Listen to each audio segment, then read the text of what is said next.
Welcome everyone, my name's Jane Prentice for those who don't know me, and I'm currently the Chairman of the Brisbane West Chamber of Commerce.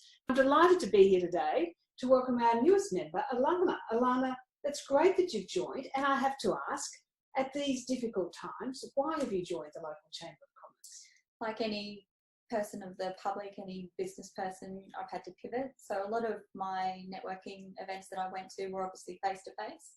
And with COVID striking, I obviously had to change and try and adapt by joining as many networks as I could. And I had seen the Western Chambers of Commerce for a year. I've been toying with the notion of joining, and I decided, well, what better time to join than now, when a lot of your networks were, events were happening online. And I thought, what a great time to join, so I joined. And are you a local that you've joined the Brisbane West Chamber as opposed to other chambers? I am. I live at Petrie Hills. That's great. And family in the area? No, so my mother and father have bought up at Moggle and are just building at the moment. So they will be locals, but not as yet. That's great. So, of course, Brisbane West Chamber of Business and Commerce, what business are you in? So I'm a lawyer. I specialise in commercial litigation and employment law. Well, I hope the commercial litigation isn't too busy at the moment, is it? I've actually never been busier from both the commercial litigation and the employment front. So what we're seeing is a lot of people who have invested wanting their money back, and a lot of companies that have had administrators and liquidators appointed. Shareholders are asking the question why. And as for employment law, of course, I'm also helping a lot of businesses and individuals with issues surrounding where to from here, what are our rights, what can we legitimately do whilst we're trying to survive this COVID situation. Well, COVID has obviously had the good result that you've joined the local chamber. Yes. But what other effects has it had on you? Well, I'm actually on the committee of the Petrie Pocket Equestrian Club. So me personally, we've had to implement a whole lot of processes and procedures at the club. And we haven't been able to have any events this year at the club. So I am an avid horse rider, and unfortunately I haven't been able to travel anywhere or engage in any competitions, which I would normally do. So that's impacted me in that way. And I've just had to find other things to do in my spare time, whatever time I do get to myself. We've always got plenty of opportunities for any volunteers in this community. And so COVID, how's it affected your work and your business? Well, my work, we had to, as with all businesses who were in Queensland, we had to work from home. So we had laptops already, which meant that we were able to very easily pivot from the office to home. And companies where we were one of them, we weren't adverse to working from home, but we just never thought that was something that we could or should implement as a usual process. Well, now it's just our life. We work from home. And you still have team meetings online? We do Zoom every morning just to check in, make sure we're all happy, healthy, and working. That's great. So how has that affected the actual company, financially? Is it a bit tougher for you, or things still being good if you've got an increase in business? From a litigation perspective, so we have two teams where I work at GRT Lawyers. One is corporate team, one is litigation and employment, which is where I work. But what we're finding is that it is harder. People who were pre-COVID wanting to acquire businesses or invest in various opportunities, they stood back and just wanted to see how things were going to be impacting them. And so what we found was that there was a bit of a period where, because of the uncertainty created by government policy and also COVID as in general, what were people going to do? Now we're seeing people are out there, they're wanting to invest. So we're seeing a big uptake in work now.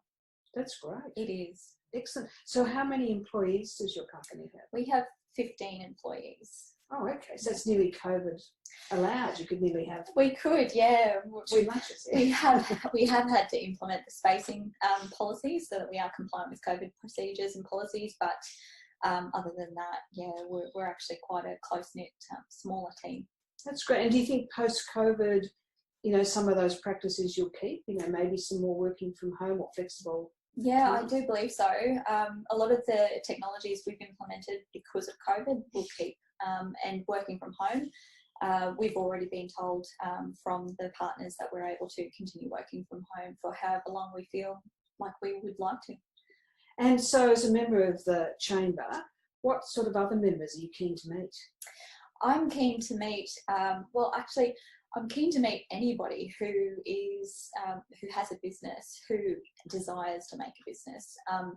A lot of people look at litigators and they look at me and think, "Oh, don't be offended when I tell you. I hope I never come across you." Yes. But unfortunately, what they don't realise is I'm exactly the person they need to be seeing at a very early stage. So they don't need they don't need the litigator as such, but they need the litigator's mind to assist in identifying what their risks are in the business opportunities that they want to take. But also, I have the benefit that I'm an employment lawyer as well, so I'm able to help them with setting up their structures, their policies, their procedures, and all their documentation correctly. And what are some of the main challenges in the employment area at the moment? I know there's quite a debate about casuals and whether they should be treated as full-time. It's a massive issue at the moment. So the work pack decision has been appealed. We're just in a bit of a state of flux at the moment where we have to proceed on the basis that casuals are only casuals if they're not doing routine and patterned work. But unfortunately, it's had a massive impact. Labour hire companies have very much been impacted. So our client base, who are labour hire companies, have been very, very badly affected. But just generally, anybody who has a casual workforce is going to be affected. And the ASIC has now released guidelines saying any business who has to report on their financial statements, we want you reporting on your potential liabilities for casual workers. Potential liabilities. So it's a massive issue at the moment. It deeply impacts the bottom line for every business. Of the new term economy, but the truth of the matter is this, that we either live with this virus or we find a more accommodating way. What are you seeing in terms of, is it all doom and gloom out there, or is there actually a midway point you think we can get on the other side of this thing? I do insolvency law as well. And if you speak to the insolvency practitioners, yes, it's doom and gloom. But I think that's from their perspective because they're not getting the work that they previously were. I think the concern is that they just don't know when the end point is, and what you're seeing is a lot of skeleton companies there who probably weren't in the best position previously, just holding on and seeing how they go and just continuing to trade in circumstances where they probably should be seeking out a practitioner to say, this is what our books look like, these are our liabilities, these are our trading figures for the last few months, and we aren't seeing an improvement. What's impacting business at the moment, or what's making them change their mind about whether or not they appoint an administrator, is they are protected at the moment from insolvent trading. That will end on 31 December this year unless it's extended again. And what we're saying, what I'm certainly saying, is if you are struggling, start looking at appointing somebody now as an external administrator, because some amazing things can happen out of an administration. It is not doom and gloom. No, because you can renegotiate. Exactly. You can also get better credit terms. Exactly. Like one of the big areas, like particularly when a lawyer gets involved with an accountant, like straight away you can strip out costs, which can basically have material benefit in the bottom line. Just, I want to come back to that point. You were talking about, like in the beginning, people don't engage a lawyer. In the beginning, having own a business, it's to me one of the most important fundamental conversations you'll ever have. That there's an impediment to this thing. The person has in their mind, it costs tens of thousands of dollars, but if you don't have it, the potential downside is hundreds of thousands of dollars. Absolutely, it can be ruinous to a company. So, what would your advice be to like someone who wants to start a business, or they're looking to acquire equity in a business? What would your advice be? Come and see a lawyer first, and also don't get spooked by fees. Yeah, don't be put off by the upfront cost. As you said, it is an upfront cost, it's an investment, but have a look at what you're investing in. And you're handing over a lot of money, you're handing over a lot of your time. Your investment is not just money-wise, it's your time. And you are giving you're giving up your reputation as well to this business. And you want to make sure that not only your reputation, but your money is being protected. Just do it. Speak to a lawyer, speak to an accountant as well. I think that's really important. People probably haven't set up their business structures in the most appropriate way. We're able to take advantage of cost efficiencies with a good law firm. So law firms with a good template base, lawyers who just are so very good at putting deals together and have significant experience in the corporate world. Take advantage of that, and you won't be charged as much as you think. But also, again, as you very rightly said, have a think about what you could possibly lose if this goes wrong. And like you said, previously that people say they hope they don't meet you down the track. Yes. Why not get the conversation started now? And they can meet you, and they can actually have a good night's sleep. That's obviously absolutely, yeah. Just on in the area we live, here in Brisbane, it really is an SME town and city. There is pivots on the course. I mean, there are strengths obviously with that, but we don't have the same corporate profiles in Melbourne or Sydney. Just a viewpoint. Well, what are you seeing in the SME sector? Is there are there green shoots that are emerging? Yeah, there are actually. We're finding that a lot of people are wanting to invest in the startups, for example, and a lot of people are wanting to invest in the smaller businesses. What I'm genuinely excited about is I'm seeing some amazing concepts. Some of our clients at GRT Lawyers have some amazing concepts that they have been looking for funding for. We've been GRT, if I can plug GRT, one of the best people that I have seen at actually putting deals together and seeing, well, this is a need you've got, and I know exactly who would be perfectly aligned for your business. And actually putting deals together. Glenn Vassallo and Scott Standen, who work at GRT Lawyers, their directors there, are actually the best I've ever seen in the industry putting deals together. And they have done some amazing work lately. So, for example, we had a client who came in and they just said, look, this is our business, and we're just really struggling to think of what we could do with this. And Scott Standen just said, well, here's a business plan for you. Here's an idea, and I know somebody who would be really interested in investing. And just through having that conversation with a lawyer, they were able to find capital and people who were genuinely interested in investing. And that company is now going in leaps and bounds. And also, and to follow up on that point, when you have, most people now, particularly in the startup space, because it is so popular, but it's almost a given that they have to have that's an expectation of any investor, that all those legals are done. With the investment in startups, of course, a big part of that is people embracing new technology. Viewpoint on new technology, it doesn't have to be the greatest, the newest thing, but surely, Australia's got the business sector generally has quite a low take up in terms of its web presence. Do you have any views, for example, on just the basics of a website? Because you don't have your disclaimers right, you don't have your tech right, and then again, another money pit there. So. Yeah, absolutely. Before going, can you not? You're bouncing this up and down with your arms. Okay. Yeah. It's going like that. Sorry. Yeah, absolutely. Having an internet presence and having your terms of use, your privacy policies in particular, because it's a massive issue at the moment with people hacking websites, people hacking emails and so forth. It's so imperative to have not just an internet presence, but to have your terms and your policies set up so that you are protected. You, as a litigator, of course, you have to assume a worst case scenario, and that's what I am able to do. I have to say, well, this is a worst case scenario for you. What have you done here? So it's so critical. But another thing is, and before this meeting, I was able to go on LinkedIn, for example, and have a spy on each of you. So having a presence online through social media as well. So LinkedIn, Instagram, Facebook, for example, it's so critical to a business, because in COVID, internet usage and social media went up phenomenally.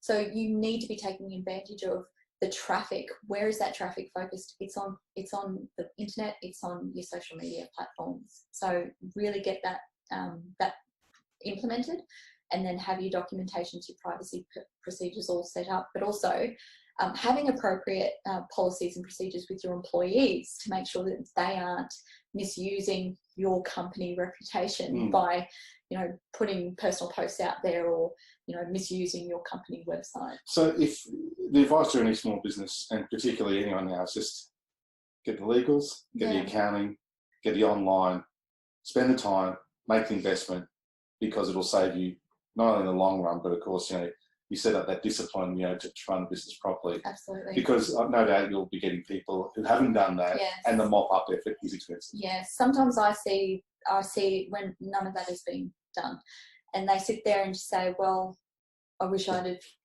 sought out an accountant or a lawyer, and I wish I'd done this right. Or, oh, I just bought this off the internet. I just used this template that I found off the internet. And you're sitting there just going, yes, okay, templates are wonderful, but they don't suit all needs and all companies. So spend that time and that money in seeking out the appropriate advice to make sure documents speak for your needs. Just on the economy, generally speaking, a mixed bag at the moment.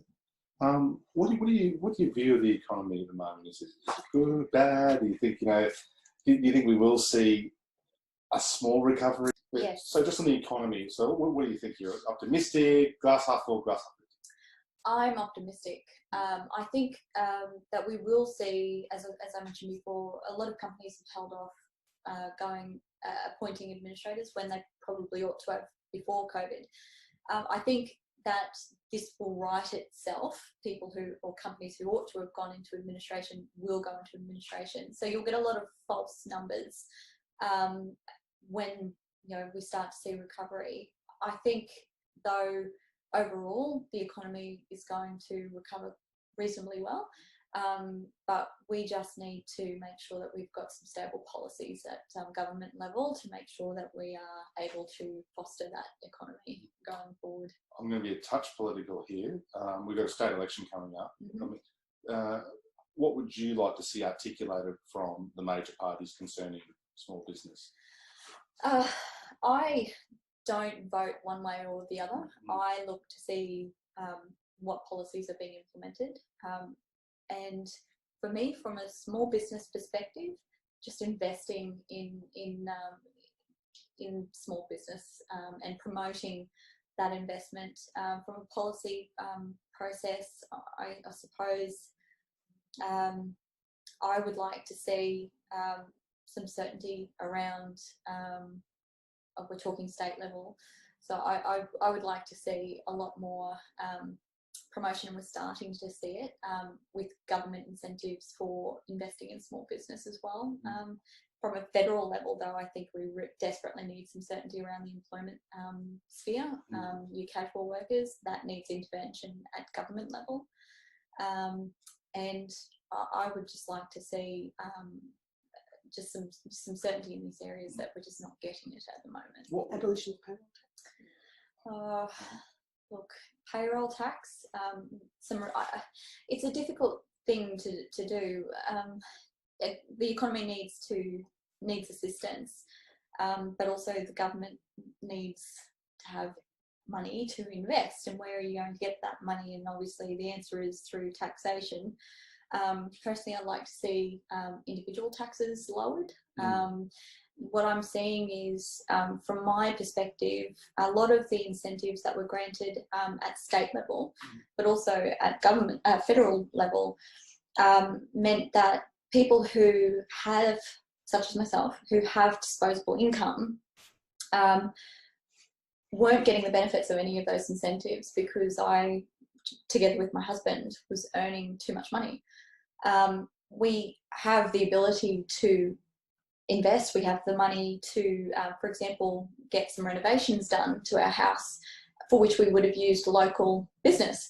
But we weren't getting the benefit of any of these incentives that's being thrown at people at state and federal level because of the money we were earning. And I think that was a huge opportunity missed, because you're throwing the money at people who potentially didn't have that disposable income in the first place to invest in the economy.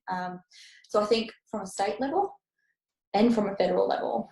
I think that needs to be addressed moving forward so that people such as myself can actually help the economy grow and local business as well. Dan and Allana, look, it's been wonderful talking to you today. We're delighted that you're a new member of the Chamber, and we know you're going to value add to that, and we look forward to you meeting so many of our great members who you probably see around Pullen Vale and Brookfield, but seeing them in person and not on Zoom, I hope, in the near future. So, and we look forward to many local events and everyone getting together. Thank you very much. I look forward to it too. Thank you. Thank you.